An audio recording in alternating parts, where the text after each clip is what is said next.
அம்பேத்கரை பேசினா உங்களுக்கு கோபம் வருது, காமராஜரை பேசினா கோபம் வருது, பெரியாரை பேசினா கோபம் வருது. இதுதான் பெரியார் சொன்னாரு, சமூக நீதியை பேசணும்னு சொல்லிட்டு, சமத்துவமா நடக்கணும்னு. பெரியாருடைய கடவுள் மறுப்பை நான் ஏற்க மறுத்தேன்னு சொன்னாரு. உண்மையான தலைவன். போலியா கொண்டாடிட்டு தூக்கி போட்டு உடைச்சிட்டு போறதுக்கு சீமான் அல்ல.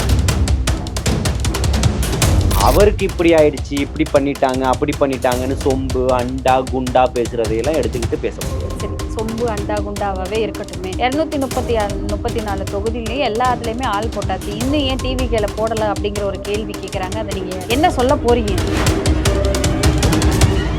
அதுக்கே உங்களுக்கு திராணியும் துப்பும் இல்லை. நீங்க அவங்களுக்கு கொடி பிடிச்சி வால் பிடிச்சிக்கிட்டு நீங்க எத்தனை சீட்டு கொடுத்தாலும் உங்க காலை தான் கழுவி பிடிச்சிக்கிட்டு இருப்போன்ற ஒரு நிலைப்பாட்டில் நீங்க உட்கார்ந்துகிட்டு இருக்கிறீங்கன்னா அப்ப நீங்க என்ன இந்த மக்களை நேசிக்கிறீங்க? இன்னைக்கு ஆந்திரால பண்ணார்ல ஒரு சிறுமி ஒரு கொலை நடந்துருச்சு, பாலியல் வன்புணர்வுனா விடியறதுக்குள்ள அத்தனை பேரும் ஓட விட்டு சுட்டானா இல்லையா? கண்டிப்பா சார். ஜெகன்மோகன் ரெட்டி. ஏன் அந்த தைரியம் தில்ல உங்களுக்கு வரல? திருநங்கை நலவாரிய உறுப்பினர் வரைக்கும் கொடுத்து வச்சிருக்கீங்களா? ஏன் அவளுக்கு வேலை கொடுக்க முடியல? பின்னாடி யாராவது இருந்து கொடுக்க கூடாது அப்படி பண்ணுவாங்க? பின்னாடியோ முன்னாடியோ, பின்னாடி இருக்காங்க முன்னாடி இருக்காங்க. அதுக்கு துப்பு கட்ட அரசாங்கமா இருந்தா கோங்க ராஜினாமா பண்ணிட்டு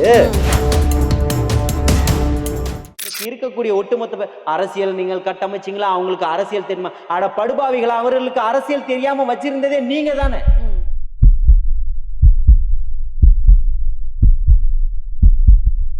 வணக்கம். இன்னைக்கு நம்ம யாரை சந்திச்சு பேச போறோம்னா டிவிகே ஆதரவாளர் ஜலீல் அவங்க கிட்ட நிறைய விஷயங்கள் கேட்டு தெரிஞ்சுக்கலாம். வாங்க. வணக்கம் சார். வாழ்த்துக்கள். எப்படி இருக்கீங்க?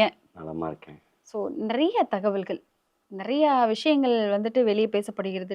டிவிகே அது பண்ண போறாங்க, டிவிகே அவங்களோட போய் சேர போறாங்க, இவங்களோட போய் சேர போறாங்க, பிஜேபியில் போய் சேர போறாங்க, கூட்டணி ஸ்ட்ராங் ஆக போகுது, ஏடிஎம்கேலேருந்து நிறைய பேர் வர போறாங்க அப்படின்னு சொன்னது போக இப்போ தகவல் என்ன வந்திருக்குன்னா, டிவிகே கூட்டணியெல்லாம் இல்லைப்பா, தனியாக தான் நிற்க போறாங்க அப்படிங்கிற ஒரு பேச்சு அடிபட்டிருக்கு. அதை எப்படி பார்க்குறீங்க? நான் கடந்த சில மாதங்களுக்கு முன்பாகவே சொன்னேன், பொய்யான தகவலும் புரட்டுகளும் தான் இன்னைக்கு தமிழகத்தில் உலா வந்துக்கிட்டு இருக்கு. அதுக்கு அதை மடைமாற்றும் வேலையை திமுக செஞ்சுக்கிட்டு இருக்கு. இது பிஜேபியினுடைய பி டீம்ன்ற போன்ற ஒரு கட்டமைப்புகளை உருவாக்கிக்கிட்டு இருக்கு. சிறுபான்மை மக்களுடைய வாக்குகளை சிதறடிக்கணும் அப்படின்றது தான் திமுகவினுடைய பிரதான ஒரு இலக்கா இருக்கு அப்படின்றது எல்லாமே பதிவு செஞ்சேன், உங்களுடைய சேனல்லையே பதிவு செஞ்சேன். அதுக்கு காரணம் இன்னைக்கு வெட்ட வெளிச்சம் ஆயிடுச்சு. அவருக்கு யார் நெருக்கடிகள் கொடுக்குறாங்க, இன்னைக்கு யாரெல்லாம் அவர் வேணும்னு எதிர்பார்த்துக்கிட்டு இருந்தாங்க, பிள்ளையார் சுழி போட்டாச்சுன்றவங்கலாம் இன்னைக்கு எந்த கோயிலில் தேங்காய் செதறு தேங்காயை பொறுக்கிக்கிட்டு இருக்காங்கன்றதெல்லாம் தெரிஞ்சு போச்சு. சரி, புரியுதுங்களா? தமிழக வெற்றி கழகம் அது ஒரு மைல்கல், அது அந்த இடத்துல தான் இருக்குதே தவிர்த்து, அதை சுற்றி தான் உங்களுடைய விமர்சனங்கள் அத்தனையுமே இருந்ததே தவிர்த்து வேற எந்த நகர்வுகளையும் உங்களால் கொண்டு வர முடியல. நீங்கள் எத்தனை அடக்குமுறைகளையோ இல்லை ஒரு அழுத்தத்தையோ கையாளணும்னு நினச்சிங்க, அது அத்தனையுமே தகுடுபொடியாக்கி இன்னைக்கும் அதே இடத்துல மிக பிரம்மாண்டமாக ஒரு எப்படி கடல்ல ஒரு இவருடைய வள்ளுவருடைய சிலை எத்தனை ஆழிப்பேரலைகளை சந்திச்சாலும் அது நிற்கிதோ அதே போல மிக பிரம்மாண்டமாக நின்றுட்டு இருக்கக்கூடியதான் தலைவர் தளபதின்னு சொல்றேன். சரி, இப்போ நடுவில் இந்த ஜனநாயகன் படத்துக்கு இன்னும் எந்த விதமான அங்கீகாரம் வரல. படம் ரிலீஸுக்கு எந்த சென்சார் போர்டு நிறைய நெருக்கடி கொடுக்குறாங்க. இதுக்கு பின்னாடி யார் இருக்கா? பிஜேபி இருக்காங்க. ஸோ சிபிஐ என்கொயரிக்கு விஜய் அவர்கள் போகிறாரு. ஸோ அங்கே வச்சு கூட்டணியை பற்றி பேசுவாங்க அப்படிங்கிற தகவல் எல்லாமே வந்தது. அதை நீங்கள் எப்படி பார்க்குறீங்க? இல்லை, தகவல்கள் 1000 வரும். இன்னைக்கு என்ன நிலவரம் அதை சொல்லுங்க. தகவல்கள் இப்போ இல்லை, இந்த மாதிரியான விஷயம் நடந்ததெல்லாம் உண்மைதானா? இல்லை, இந்த மாதிரி தகவல்கள் பொய்யும் புரட்டும் கையாளப்பட்டது உண்மைதான். சம்பவம் நடந்ததா உண்மையா இல்லையான்றது தான் அவர் தான் அன்னைக்கு செயற்குழு கூட்டத்தில் சொல்லிட்டாரு. இந்த மூஞ்சியை அண்டர் எஸ்டிமேட் தானே 30 வருஷமா நீங்க பண்ணிட்டீங்க, இப்போ அண்டர் எஸ்டிமேட் தானே பண்ணிக்கிட்டு இருக்கிறீங்க அப்படின்றத ரொம்ப தெளிவாக பேசியிருக்கிறாரு. இது யாருக்கும் அடங்காதுன்னு சொல்லியிருக்கிறாரு. அப்போ அவருடைய நிலைப்பாடையும் அவருடைய கருத்துக்களையும் அவர் சொல்லக்கூடிய விஷயங்களையும் தான் எடுத்துக்க முடியுமே தவிர்த்து, அவருக்கு இப்படி ஆயிடுச்சு, இப்படி பண்ணிட்டாங்க, அப்படி பண்ணிட்டாங்கன்னு சொம்பு அண்டா குண்டா பேசுறதையெல்லாம் எடுத்துக்கிட்டு பேச முடியாது. சரி, சொம்பு அண்டா குண்டாவே இருக்கட்டுமே. 234 தொகுதியிலையும் எல்லாத்துலயுமே ஆள் போட்டாச்சு, இன்னும் ஏன் டிவிக்கில போடல அப்படிங்கிற ஒரு கேள்வி கேட்கறாங்க. அதை நீங்க என்ன சொல்ல போறீங்க? யாருக்கான பிரச்சனை அது? 234 பிரச்சனை யாருக்கான? எந்த கட்சிக்கான பிரச்சனை? இப்ப டிவிக்கில போடலன்னு கேள்வி கேக்குறவங்களுக்கு தான் சார் பதில் சொல்றேன். யாரு கேள்வி கேட்கணும்? யாரு கேள்வி கேட்கணும்? கேட்க கூடாது சார். உங்களுக்கு என்ன வேலை இருக்கு? வெல்லும் பெண்கள் மாநாடையே உன்னால ஒழுங்கா நடத்துறதுக்கு வக்கு இல்லை. இருக்கக்கூடிய கூலி தொழிலாளர்களையும் வடமாநில தொழிலாளர்களையும் கூட்டிட்டு வந்து நடத்திக்கிட்டு இருக்கிறீங்க. அன்னைக்கு ஒரு பள்ளி குழந்தைகள் ஆர்ப்பாட்டம் பண்ணி மறியல் சாலை மறியல் பண்ணி எங்களுக்கு பேருந்துகள் வரலைன்னு மறியல் பண்றாங்க. ஆனா நீங்க வந்து ஊர்ல இருக்கக்கூடிய எல்லா பேருந்துகளையும் கொண்டுகிட்டு போயிட்டு அங்க மாநாடு நடத்துறீங்க. இந்த சரி. மாநாடு யாருக்கானது? யாரு கேட்டா? இப்ப இந்த மாநாடு நடத்துறதுனால தமிழ்நாடு சுபிட்சமா மாறிடுச்சா? ஒவ்வொரு வீட்லயும் செல்வமா குவிஞ்சிருச்சா? ம். என்ன பண்ண போறீங்கன்னு கேட்கிறேன். வடமாநில கூலி தொழிலாளர்களை கொண்டு வந்து அவங்களுக்கு உங்களுடைய கட்சியினுடைய நிறத்துல கருப்பு சிவப்பு நிறத்துல டிஷர்ட்டும் ஜீனும் கொடுத்து கொண்டு வந்து வச்சதுனால தமிழர் பண்பாடை மீட்டு எடுத்துட்டீங்களா? ம். ஒரு சேலை கட்டி கூட உங்களால கூட்டு வரத்துக்கு வக்கும் துப்பும் இல்லை. அதை பார்க்கறதுக்கு உங்களுக்கு அருகதை இல்லை. நீங்க வந்து 234 தொகுதியிலையும் ஆட்களை போட்டா மறுநாள் தூக்கு மாட்டிட்டு தொங்க போறியான்னு கேட்கிறேன். உனக்கு என்ன இருக்குன்னு கேட்கிறேன். சார் கட்சின்னு ஆரம்பிச்சா நிறைய விஷயங்கள் பேசினா இதெல்லாம் கேட்க தானே சார் இந்த செய்வாங்க. கட்சியில உள்ள ஏங்க பிரச்சனையை இந்த நீ கேள்வி- எதுக்கு பாத்துக்கிட்டு இருக்கிற? ஆ. உன் கட்சியிலயும் உன்னுடைய ஆட்சி முறையும் இன்னைக்கு எப்படிப்பட்ட கேள்விக்குறியா இருக்குது, கோமாளித்தனமா இருக்குது. சமூக நீதி இன்னைக்கு எங்க இருக்குது? பெண்களுக்கு பாதுகாப்பு இன்னைக்கு எங்க இருக்கு? அதை பத்தி பேசு. சட்டம் ஒழுங்கு எப்படி இருக்கு? அதை பத்தி பேசு. ஏன் ஒரு நிரந்தர டிஜிபி உங்களால போட முடியல? அதை பத்தி பேசு. ம். இதெல்லாம் பேசுறதுக்கு வரியா வான்னு கூப்பிடுறேன். உங்க சேனல் மூலியமா சவால் விடுறேன், கூப்பிடுங்க. சரியான திராணியும் அருகதையும் இருந்த ஒரு திமுக காரன் ஒழுங்கான வந்து பதில் சொல்லட்டும்.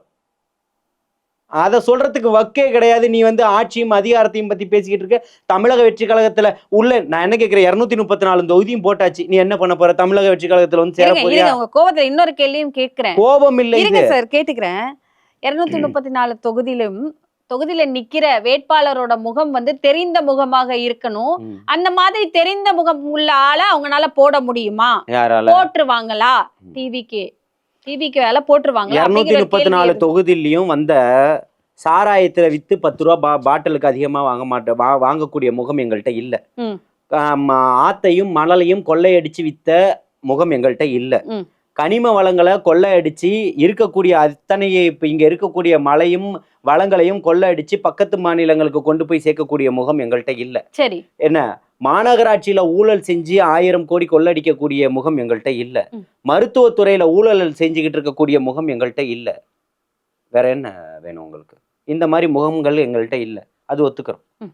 எளிமையான முகம், மன்னராட்சி முறையை எதிர்த்து கட்டமைக்கக்கூடிய சாதாரண கூலி தொழிலாளர்கள், ஆட்டோ ஓட்டுறவங்க, மாதந்தோறும் சம்பளத்துக்கு வேலை செய்யக்கூடியவர்கள் தான் இங்க இருக்காங்க. அவங்கள நம்பி மக்கள் ஓட்டு போட்டுருவாங்களா சார்? நான் போடுறாங்களா கேக்குறேன். இல்லையான்றது பாருங்க. தரப்பு ஒரு யோசனை வருது.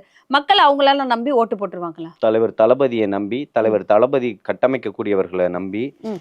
நிச்சயமாக ஓட்டு போடுவாங்க. ம். கடந்த கால வரலாறுகள், பருதி இளம்பழுதின்னு சொல்லிட்டு திமுகல இருந்தாலும் ஆமா. முன்னாள் அமைச்சரும் கூட, செய்தி ஆமா. தொடர்பு துறையினுடைய அமைச்சரா கூட அமைச்சர். இருந்தாரு. ம். எல்லாருக்குமே தெரியும். சைக்கிள் கடையில பஞ்சர் ஓட்டிக்கிட்டு இருந்த, சைக்கிள் ரிப்பேர் பண்ணக்கூடிய அண்ணன் நல்ல தம்பி அவர்கள் புரசைவாக்கத்தை சேர்ந்தவர். அவர் எனக்கு நல்ல அறிமுகமானவரும் கூட.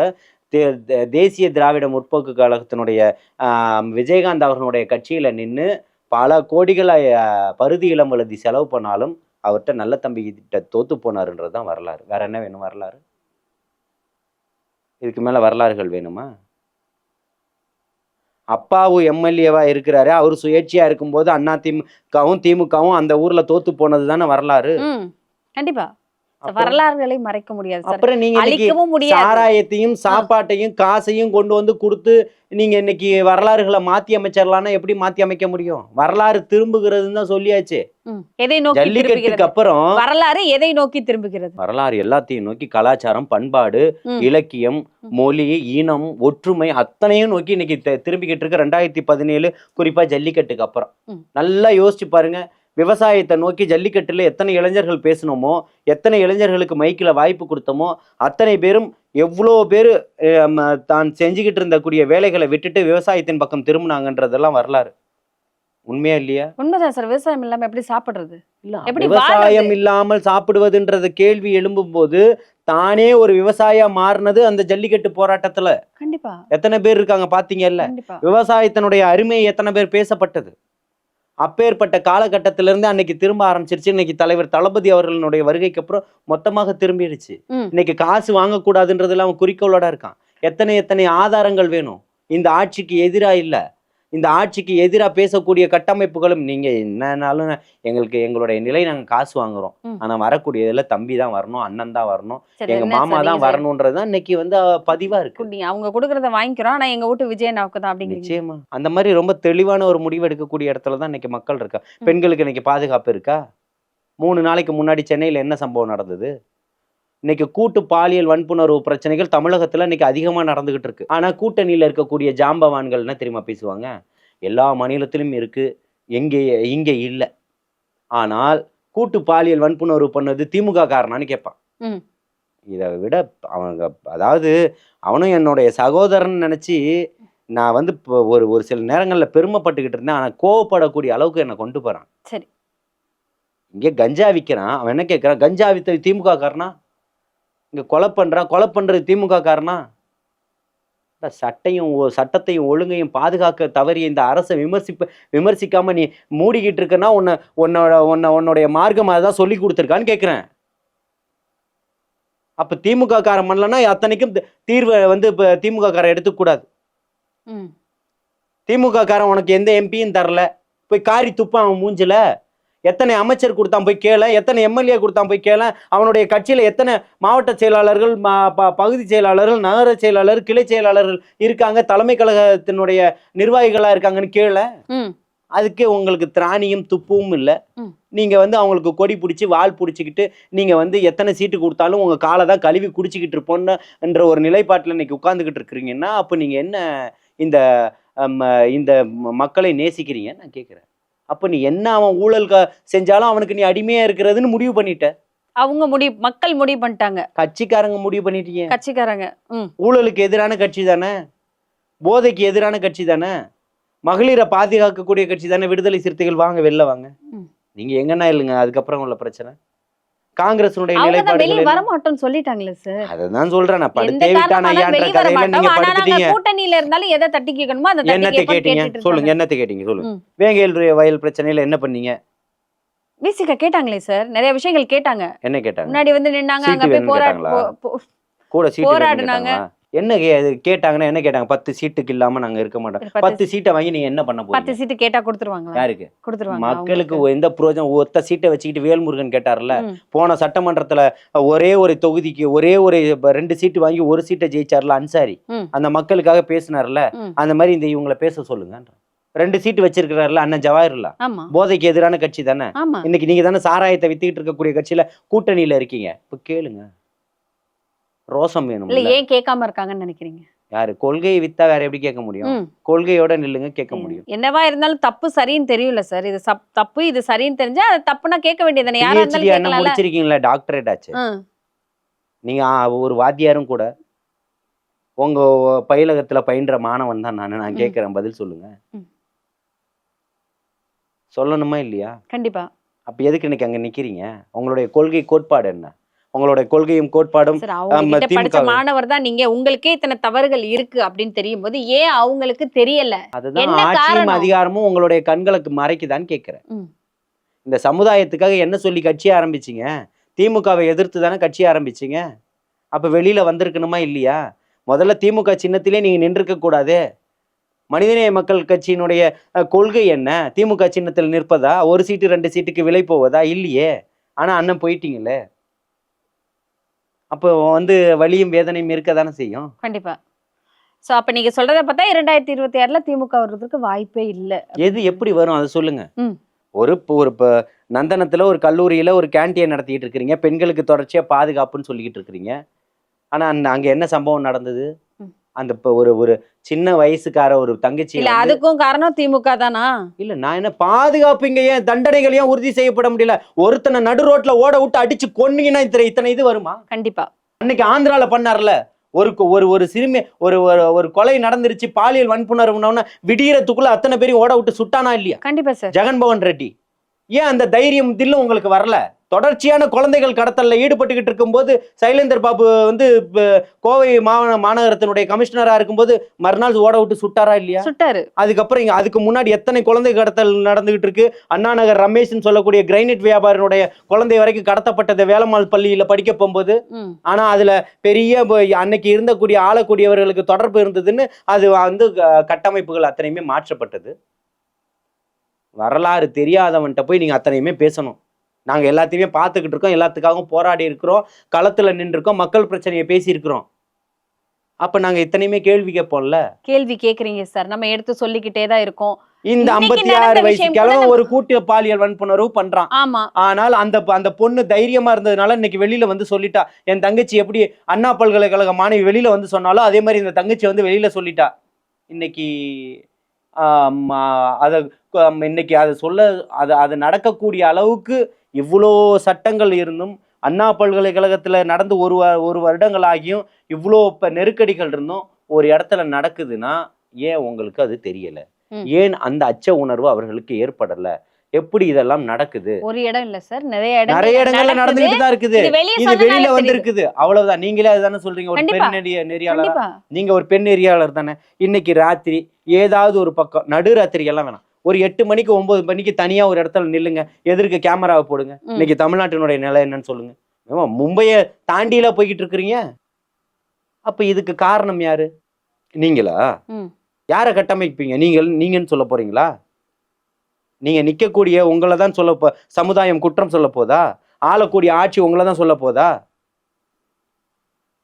ஒருத்தன் திருடனாகி ஒருத்தன் பசியில திருடி இருக்கான்னு சொன்னா அவன் திருடி இருக்கானா அவனுக்கான தண்டனையை கொடுக்காத, அவனுக்கு திருடுறதுக்கான காரணத்தை இந்த சமூகம் ஏற்படுத்திருக்குன்னா அந்த சமூகம் தான் பொறுப்புன்னு சொல்றான். அப்ப இன்னைக்கு நிற்கக்கூடியவர்களுக்கு, தவறான வழியில நிற்கக்கூடியவர்களுக்கு வாழ்வாதாரம் என்ன? திருநங்கைகளுடைய வாழ்வாதாரத்தை கட்டமைச்சிட்டோன்றாங்க. எத்தனையோ கட்டமைப்புகள் இருக்கு. நீங்க தான் சொல்லிட்டு இருக்கீங்க கொடுத்துட்டோன்னு. அந்த தங்கச்சிங்களுக்கு என்ன கிடைச்சிருக்கு? கிடைச்சிருந்தா அவங்க ஏன் தெருவில் நின்றுகிட்டு இருக்கணும்? அவங்க தெருவில் நிக்கிறதுக்கு நமக்கு பங்கு இருக்கா இல்லையா? அப்ப அவங்களுடைய வாழ்வாதாரத்தை யார் எடுத்து பேசக்கூடியது? என்னையும் ஒரு திருநங்கை ஒரு அம்மா மகனா தத்தெடுத்து இருக்கிறாங்க. எத்தனையோ திருநங்கைகள் தோழி இருக்காங்க. கிரேஸ் பானு என் தங்கச்சி இருக்கிறா. கிரேஸ் பான் டு வின் ஸ்வேதா என்னுடைய நண்பர், சுபிக்ஷா என்னுடைய நண்பர், எத்தனையோ பேரோட பயணம் பண்ணிக்கிட்டு இருக்கிறேன். எழுத்தாளர் பிரியா பாபு என்னுடைய நண்பரா இருக்கிறாங்க. எத்தனையோ பேரோட நெருங்கிய தொடர்புல பயணத்துல இருந்துகிட்டு இருக்கிறோம். ஆனா அந்த சமுதாயம் இன்னைக்கும் எப்படி இருக்கு? எப்படிப்பட்ட சமுதாயமாக இருக்குது? உங்களுடைய பார்வை அதன் மீது இன்னைக்கு எப்படி இருக்கு? கண்டிப்பா ஒருத்தர் நலவாரியா உறுப்பினர் ஆகிட்டதுனால ஒட்டுமொத்த சமுதாயம் நல்லா ஆயிடுச்சா? கடைக்கு போய் கையேந்தி பிச்சை எடுத்துக்கிட்டு இருக்குதுங்க அந்த பிள்ளைங்க. அதுக்கும் பிரச்சனை, மண்ணெண்ணையை ஊத்திக்கிட்டு செத்து போகுது. கண்டிப்பா சார். இப்ப சமீபத்தில் நடந்துச்சா இல்லையா? ஸ்ரீவில்லிபுத்தூர்ல. யாரு கொளுத்துனது? நான் பயமுறுத்துறதுக்காக ஊத்துனேன், கொளுத்துனது யாருன்னு சொல்லிச்சு. கண்டிப்பா கொளுத்துனது வேற யாரோ. ஆமா. அப்ப இன்னைக்கு அவங்களுடைய நிலை என்ன இருக்கு? ஒரு நல்லா புரிஞ்சுக்கணும். கையேந்தி பிச்சை எடுக்குது அவங்களுடைய வாழ்வாதாரம். தப்பாவே அது பாலியல் தொழிலுக்கே போயிருக்கட்டும். அதுக்கான காரணம் யாரு? நம்ம தானே. இந்த சமுதாயம் அவர்களுக்கான எண்ணத்தை உருவாக்கி வச்சிருக்குது. அவர்களுக்கான வேலை வாய்ப்பை கொடுத்துருச்சா? இல்ல. அப்புறம் ஒரு பெண் துணை ஆய்வாளரா வரத்துக்கு, உதவி ஆய்வாளரா வரத்துக்கு எத்தனை போராட்டங்களை கிரேஸ் பானு நடத்தி இருக்கிறாங்க. ஏதோ ஒரு தங்கச்சி இருக்கிறாள் இன்னைக்கு அனுஸ்ரீ, இன்னைக்கு டிஆர்ஓக்கு எக்ஸாம் எழுதிட்டு அவளுக்கு அவளுக்கு வேலை கொடுக்கணும் நீதிமன்ற உத்தரவிட்டுமே இன்னைக்கு தர முடியலையே. எவ்வளவு கேடு கெட்ட சமூக நீதி பேசக்கூடிய அரசு. கொடுக்க வேண்டியதானே அந்த பிள்ளைக்கு வேலை, ஏன் கொடுக்கல? திருநங்கை நலவாரிய உறுப்பினர் வரைக்கும் கொடுத்து வச்சிருக்கீங்களா, ஏன் அவளுக்கு வேலை கொடுக்க முடியல? உங்களால பின்னாடி யாராவது இருந்து கொடுக்க கூடாது அப்படி பண்ண? பின்னாடியோ முன்னாடியோ, பின்னாடி இருக்காங்க முன்னாடி இருக்காங்க. அதுக்கு துப்பு கட்ட அரசாங்கமா இருந்தா போங்க ராஜினாமா பண்ணிட்டு. யாரையுமே காப்பாற்ற முடியல, எந்த சமுதாயத்தையும் பாதுகாக்க முடியலன்னா நீங்க என்ன அரசு? நீங்க அங்க இருந்து உட்கார்ந்துக்கிட்டு இங்க தமிழக வெற்றி கழகத்தை வீட்டை எட்டி பார்த்துக்கிட்டு ஆள் போட்டாச்சா போட்டா என்ன போட்டா நாண்டுகிட்டு சாக போறியான்னு கேக்குறேன். இல்ல, ஒரு விஷயம், எல்லா கட்சியும் எல்லா வேலையும் பார்த்துட்டு தான் இருக்கிறாங்க. எல்லாரும் எல்லாம் சொல்லிட்டு தான் இருக்காங்க. எல்லாரும் மாநாடு போட தான் செய்றாங்க. எல்லா இடங்களுக்கும் ஆட்கள் போக தான் செய்றாங்க. ஏன் தமிழக வெற்றி கழகம் ஒரு விஷயம் பண்ணுனா அதையே எல்லாருமே ஃபோக்கஸ் பண்றாங்க? காசு கொடுக்காம, சாப்பாடு கொடுக்காம, சாராயம் கொடுக்காம, வண்டி கொடுக்காம, தன்னுடைய காசுல, தான் உழைச்ச காசுல வரக்கூடிய ஒரு கூட்டத்த பார்த்து பயம் இருக்க தானே செய்யும். அப்ப அத பேச தானே செய்யும் இந்த சமூகம். இத்தனை நாட்களா நம்ம காசு குடுத்து, சாராயத்த குடுத்து மக்கள கூட்டிட்டு போனோம். இன்னைக்கு அதுக்குமே கூட்டம் வரல.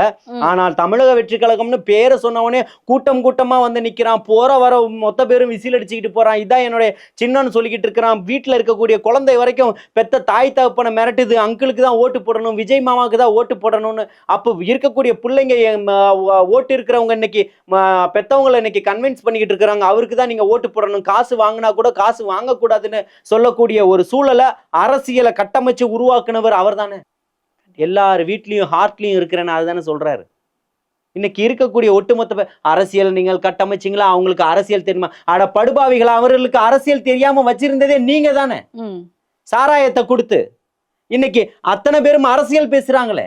இன்னைக்கு இருக்கக்கூடிய மக்கள், இளைய தலைமுறை, ஜென்சி கிட்ஸ் சொல்லக்கூடியது இன்னைக்கு பேசுவதற்கு காரணம், இன்னைக்கு 10ஆம் வகுப்பு படிக்கக்கூடிய பிள்ளை பேசுது அரசியல். இப்ப அரசியல் யாருக்கு தெரியாது? எல்லாருக்குமே தெரியுது. முடியாது. பிறந்த குழந்தை வரைக்கும் இன்னைக்கு பேசுது. காரணம் தளபதி மட்டும்தான். கண்டிப்பா. அதுக்கு மாற்று கருத்து இருக்கா சொல்றதுக்கு? அப்ப நீங்க எல்லாம் யாருடைய காலை கழுவி குடிச்சாலும் உங்களுக்கு இந்த அரசியல் வருமா? இன்னைக்கு உங்களுடைய வீட்டு பிள்ளைகள் பேசுறாங்களே அரசியல், அந்த அரசியலை கொண்டு வந்து சேர்த்தது யாரு? எல்லாருக்குமான தலைவன் அம்பேத்கர் அப்படின்னு சொல்லி புத்தக வெளியீட்டு விழாலேயே பேசிட்டார். இன்னைக்கு அம்பேத்கரை அதிகப்படியா கொண்டு போய், அதுக்காக அம்பேத்கரை இதெல்லாம் நம்ப முடியுமா? அம்பேத்கரை இவர் தான் கொண்டு, அட படுபாவீங்களா, இந்த சமுதாயத்துல நீங்க மறைக்கப்பட்ட தலைவர்களை இன்னைக்கு அவர் பேசுறாரு. வேலு நாச்சியாரை பேசுறாரு, அஞ்சலி அம்மாளை பேசுறாரு. அஞ்சலி அம்மாள் நாங்க தான் மிகப்பெரிய ஒரு கட்டமைப்பு. அஞ்சலி அம்மாளுக்கு நீங்க என்ன பண்ணீங்க? ஒரு நினைவேந்தல் கூட்டம் நடத்திருப்பீங்களா? ஒரு நினைவு நாள் கூட்டம் நடத்திருப்பீங்களா? எதுவுமே இல்லையே. ஒரு பாடத்திட்டத்துல கொண்டு வந்திருப்பீங்களா? இல்லையே. மறைக்கப்பட்ட வரலாறுகள் தானே பேசுறாரு. இன்னைக்கு வேலு நாச்சியாவை பேசும்போது வேலு நாச்சியாருக்கு பின்னாடி இருந்த அத்தனை சமுதாய மக்களையும், பெரிய மருது, சின்ன மருது, இஸ்லாமிய சமுதாயம் எல்லாத்தையுமே பேசுறாருல்ல. அப்போ வரலாறு திருப்பி மீட்டெடுக்கப்பட்டுக்கிட்டு தானே இருக்கக்கூடிய. காமராஜரை எப்படியெல்லாம் நீங்க கட்டமைச்சிங்க. அப்ப இன்னைக்கு அந்த காமராஜனுடைய எளிமையான ஆட்சி முறையை பேசுறாரு, அம்பேத்கரை பேசுறாரு. அப்போ இருக்கக்கூடிய எல்லா தலைவர்களையும் பேசும்போது அம்பேத்கரை பேசினா உங்களுக்கு கோபம் வருது, காமராஜரை பேசினா கோபம் வருது, பெரியாரை பேசினா கோபம் வருது. இதைத்தான் பெரியார் சொன்னாரு, சமூக நீதியை பேசணும்னு சொல்லிட்டு, சமத்துவமா நடக்கணும்னு. பெரியாருடைய கடவுள் மறுப்பை நான் ஏற்க மறுத்தேன்னு சொன்னாரு. உண்மையான தலைவன். போலியா கொண்டாடிட்டு தூக்கி போட்டு உடைச்சிட்டு போறதுக்கு சீமான் அல்ல. காசுக்காக இன்னைக்கு ஒரு பேச்சு, நாளைக்கு ஒரு பேச்சு பேசக்கூடிய தலைவன் அல்ல. மக்களுக்காக வந்து நிற்கக்கூடிய தலைவன். அதனாலதான் இன்னைக்கு ஒட்டுமொத்த சமுதாயமும், இந்த தமிழக மக்களும் இன்னைக்கு வேண்டி விரும்பி நமக்காக ஒரு தலைவன் வந்திருக்கிறான், இதை போன்ற நம்ம வீட்டு பிள்ளை வந்திருக்கிறான் வந்து நிற்கக்கூடியது. யாரும் தலைவனாவே பார்க்கலையே, அண்ணன் தம்பியா தானே பார்த்துட்டு இருக்கிறாங்க. அவங்க வீட்டு பிள்ளைகளா தானே பாக்குறாங்க. எங்க அண்ணன் தானே சொல்றாங்க எல்லாருமே. அப்படிப்பட்ட தலைவன் வருவதான மிகப்பெரிய, இங்க எங்க இருக்கக்கூடிய புரட்சி எங்க இருக்கோ அங்கதான் மலர்ச்சியும் உண்டாகும் சொல்றாங்க. அது அப்படிப்பட்ட புரட்சி இங்கதான் ஆரம்பிச்சிருக்கு. கண்டிப்பா. அந்த புரட்சிக்கான தலைவன், வித்து விதை, இன்னைக்கு மிகப்பெரிய ஒரு ஆற்றல், எழுச்சி அத்தனையுமே தலைவர் தளபதி மட்டும்தான். அப்ப மக்களுக்காக பேசக்கூடியவர் அவர் தானே. அப்ப நாட்டையும் ஆளக்கூடியது அவர் தானே. கண்டிப்பா கண்டிப்பா. இதுக்கப்புறம் என்ன நடக்குது? ரொம்ப நாள் இருக்கு, 1 வருஷம் இருக்கு, 2 வருஷம் இருக்குன்னு சொல்லி நெருங்கிட்டோம். எலெக்ஷனை நெருங்கி பக்கத்துல வந்துட்டோம். என்ன மாற்றத்தை தான் எல்லாரும் விரும்புறாங்க. ஸோ என்ன மாதிரியான மாற்றம் வருது அப்படிங்கிறத காத்திருந்து பார்க்கலாம். தொடர்ந்து பேசலாம். நன்றி.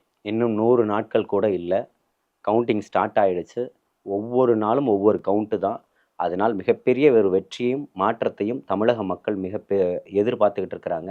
நம்மளுடைய அரசியல் வரலாறுகள் அழிய போகுதேன்னு இருக்கக்கூடிய ஆண்ட கட்சிகள் இன்னைக்கு முக்காடு போட்டு அழுதுகிட்டு இருக்கக்கூடிய ஒரு சூழலை உருவாக்கி இருக்கிறது தமிழக வெற்றி கழகம். அத்தனைக்கும் காரணம் தலைவர் தளபதி மட்டும்தான்.